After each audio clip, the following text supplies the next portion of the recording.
Hello everyone, and welcome to a video series I've decided to start about reverse engineering, and hopefully you can follow me along and we can learn some stuff.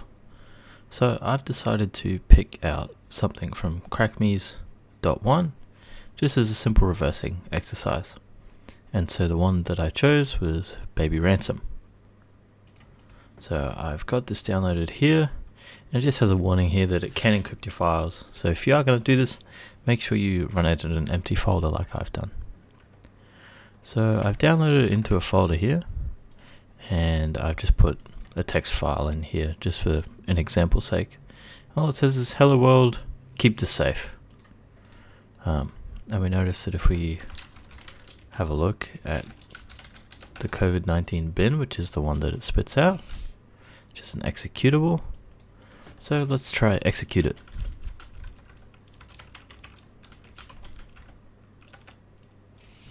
Oh dear. Alrighty, so it looks like it has encrypted our files. So we're gonna have to figure a way how to unencrypt it. So I've already solved this problem, so I thought I'd share with you my methodology and the way that I went about solving it. The first thing that I did was I had a look what the result was, like what actually happened to my files that have been encrypted.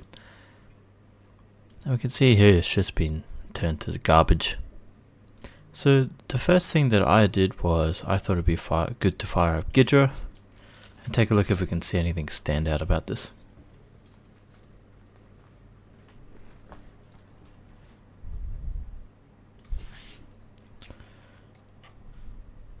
So I've already opened this, as I said previously I've completed it. So I had a look at opening it with the code browser, and then just did the normal analysis. I'd done a bit of reading about Ghidra before, so I knew that I'd want to start in the entry, and I know there are some plugins like in the script manager, and there's a good one in here for strings which will recursively try find strings in the application. I've had some success with that, but this time it wasn't. It didn't come up with anything. So if you've had any experience, you know some good script managers or scripts to use when reversing, let me know. That'd be great to find out. So I had a look here, and all I saw was that in the entry function, it just called this other one here. So I thought to look in there. And in here, some things immediately stood out to me, which was here, the seed random, and the generation of some sort of random number. And then just a few other keywords stood out to me that I'd seen from programming and doing other things. So directory. There's also fopen, so file open, and then it looks like while it's not the end of a file, get the character at the file pointer. And then it seems to do something here. It looks like some XOR with some value modulo 0xff. So I started studying this and I thought, oh, it looks like it takes a character and a random number and then matches them together. One handy tool that I found that I've always used for CTF or reverse engineering is dogbolt.org. I'll leave a link to it in the description. But it allows you to upload binaries, and it shows you the results of different decompilers. So I found this helpful. So if we look for the function, what was it called? Ends with C99. So we just have a look, or we can spot it through here. Here, this looks like it. So Hexros is the IDA reverse engineering tool. And we can have a look here. So this sort of confirms our suspicion. We see FP for a file pointer, open with read, and then open something to write.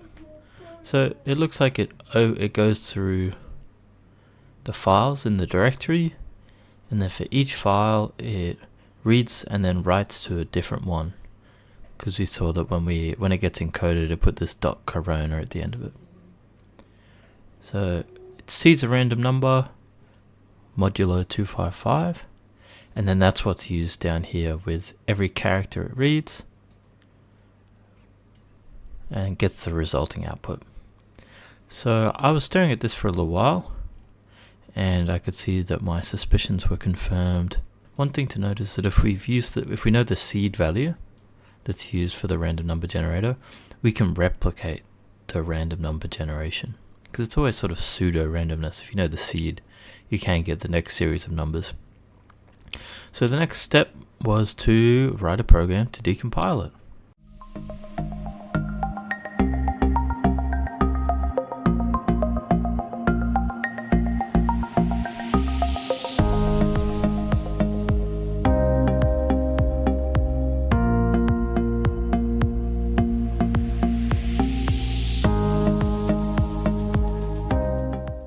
So I came up with this here. So we know the seed random, we do modulo 255, and then we open our encrypted file, iterate through the characters in the file, and if it's not the end, then we do the same operation that was used to encode to decode to get our plain text back. So if we run this, compiler run it, we should see, there we go, segfault. Nice. So if we run this here, we've given it myfiles.corona, which is, can be seen here, which is just this garbage that's been encoded to. We can see that it's been decoded to what we originally had, which is hello world, keep this safe. So there we go, that's solved our first crackmes. I'll put some links in the description, and if you know any helpful tips or anything cool, let me know. Thank you.